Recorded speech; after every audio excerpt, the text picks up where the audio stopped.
di neraka juga udah nggak apa-apa. Happy, ketemu teman-teman gue banyak. Siapa tahu nanti gue bisa bikin acara di situ. Oh nah, gue nih masuk neraka aja. Di situ gue banyak ketemu sama artis-artis. Afwan, Buya mau bertanya. Ada orang yang mengucapkan kata-kata seperti ini. Saya sih sudah gak terobsesi masuk surga. Di neraka juga gak apa-apa. Di sana juga saya punya banyak teman. Apakah pernyataan ini membuat dia keluar dari iman, Buya? Mohon nasihat untuk kami semua, Buya, cara menghadapi akhir zaman yang penuh dengan fitnah ini, Buya. Terima kasih. Bismillah. Jika yang mengucapkan itu adalah ahli la ilaha illallah, maka kita ucapkan innalillah. Karena itu bencana besar. Dan hendaknya kita tidak terima dan sedih. Karena ahli la ilallah itu telah masuk wilayah aman dan iman. Tiba-tiba kok punya ungkapan-ungkapan semacam itu. Artinya dia telah kecelakaan berat. Kalau ada seorang hamba yang berkata semacam itu, maka dia telah kecelakaan besar.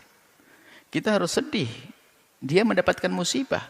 Bukan saja tabrakan mobil retak kepalanya, bukan. Tapi imannya yang hilang. Harus sedih kita dengar orang semacam itu. Kalau dia memang ahli la ilaha illallah tiba-tiba mengucapkan seperti itu. Sedih. Ya kita doakan semoga dapat hidayah dan sadar kalau ada orang semacam itu.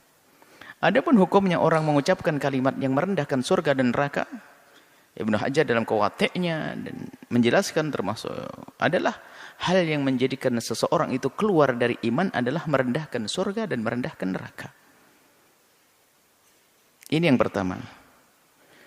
Kemudian jika ada orang mengucapkan semacam itu, kita sedih.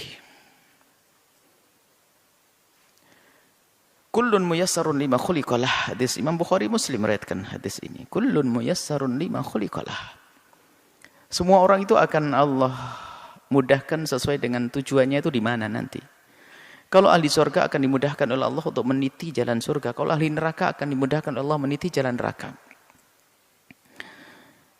Tidak usah kita menilai orang, tidak perlu juga kita mengatakan kalau dia adalah telah meniti neraka. Enggak, itu nasihat untuk kita kok semuanya. Artinya begini, yuk kita sadar semuanya. Saya, Anda, termasuk orang yang mengucapkan kalimat seperti itu, ayo kita sadari.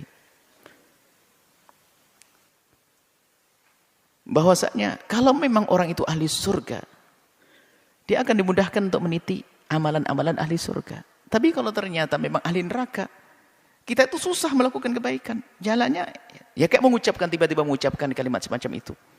Hati-hati. Mari kita koreksi diri kita sendiri.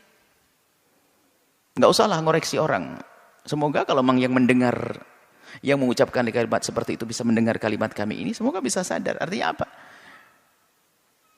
Selagi tiba-tiba kok punya kalimat nggak benar, perilaku nggak benar ini, jangan-jangan kita ini, naudzubillah, jangan-jangan ahli neraka, kan begitu. Segera tarik kebiasaan jelek ini. Jangan sampai terus berlanjut dengan merendahkan neraka, merendahkan surga dengan kalimat ini. Sebab apa? Tanda-tanda ahli neraka ya seperti itu. Dari omongan yang menghantarkan neraka, apalagi mengatakan sudah nggak terobsesi lagi dengan surga tidak ini. Wah, ini bahaya banget. Artinya ya, cuman kita tidak boleh menunjuk di ahli neraka, akan tapi siapapun yang punya perilaku, ungkapan semacam itu, ini artinya adalah muyassarun, dia dimudahkan menuju neraka, kalau memang tempatnya adalah tempatnya neraka. Naudzubillah. Makanya yang ada sedih kita dengar orang yang mengaku dia beriman tiba-tiba seperti itu. Karena apa? Dia lepas. Dan berrel kemuliaan dia telah lepas. Ini kemudian selanjutnya. Sangat berbahaya sekali jika ada orang sudah tidak percaya dengan hari pembalasan. Oh, bahaya sekali. Dan Anda pun jangan bergaul dengan orang yang semacam itu. Karena urusan Anda dengan dia hanya untuk kepentingan dia saja di dunia. Karena dia tidak pernah berpikir kemaslahatan nanti di akhirat. Sehingga dia mungkin berbuat apa saja. Apalagi yang merendahkan, rendahkan neraka. Siapapun kalau sudah menganggap neraka bukan sesuatu yang menakutkan. Bukan menganggap bahwasanya di situ ada murka Allah. Kalau orang sudah menganggap neraka bukan tempatnya murka Allah, maka ketahuilah apa yang terjadi. Kalau itu dengan keyakinan, kalau orang yang mengatakan seperti itu dengan keyakinan memang dia tidak takut neraka, apa yang terjadi? Dia tidak akan menghindar dengan satupun dari dosa. Semua dosa akan dilakukan. Kenapa? Dia nggak takut neraka kok. Maka paling bahayanya manusia kalau sudah tidak percaya dengan hari pembalasan atau meremehkan hukuman di hari pembalasan. Karena apa? Bagi dia apapun yang saya lakukan, saya tidak peduli dengan pembalasan. Na'udzubillah. Maka manusia ini adalah paling bahaya yang manusia.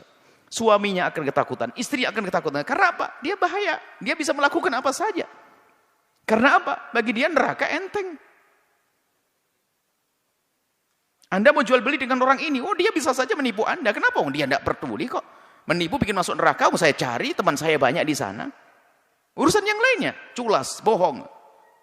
Mengambil haknya orang lain, zina, segala macam. Bisa saja dilakukan. Kenapa?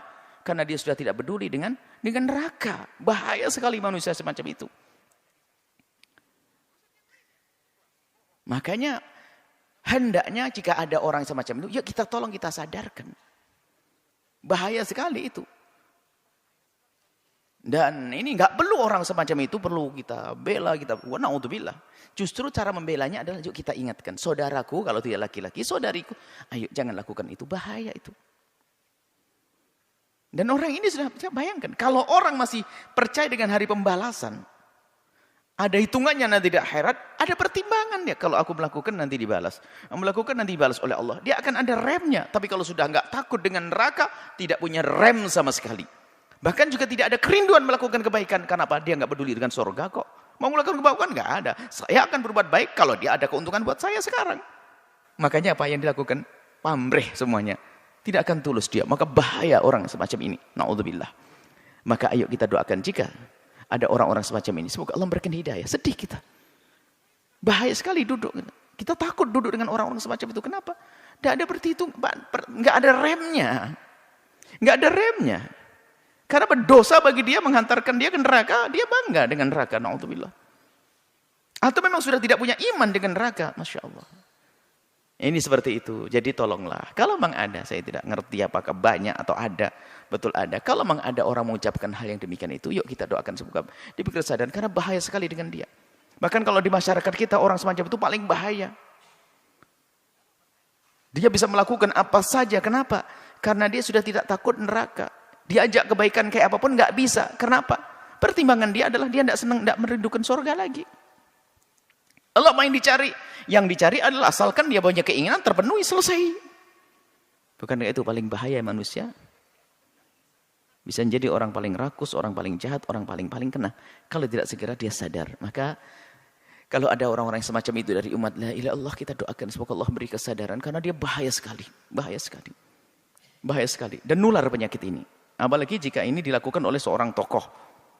Seorang tokoh besar misalnya atau orang yang punya ketenaran mempengaruhi ke bawah semuanya. Maka jangan sampai kalau memang itu seorang ustadz tiba melakukan guyonan begitu akan dikagum atau seorang apa saja. Kalau ini akan mempengaruhi, na'udzubillah. Kalau dia punya nama akan terpengaruh orang lain lebih banyak yang tersesat, na'udzubillah. Maka kami ingatkan kepada siapapun hati-hati dengan orang-orang semacam ini. Pertama doakan dan jangan dekat-dekat. Jangan berurusan dengan mereka. Karena apa? Dia punya racun yang membahayakan. Karena apa? Dia sudah tidak takut neraka. Nggak ada remnya. Kalau dia punya kekuasaan akan habisin semuanya demi kesenangannya. Kalau dia punya keahlian akan dihabiskan keahliannya untuk menuruti kesenangannya. Nggak ada hitungan surga, nggak ada hitungan neraka. Itu manusia berbahaya. Semoga Allah menjaga kita semua. Menjaga iman kita semuanya.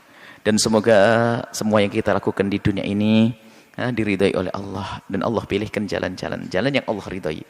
Yang pelaku dosa Allah ampuni, dan siapapun yang kepleset lesannya salah, semoga segera sadar sehingga kembali. Allah Maha Kasih kok. Maka kalau orang-orang yang mengatakan semacam itu, pintu maaf Allah luas. Segera minta maaf dan tanamkan rasa takut ke neraka, rindukan kepada surga dan ridho Allah Subhanahu wa taala, maka setelah itu apa? Anda akan diampuni oleh Allah dan selesai kisahnya.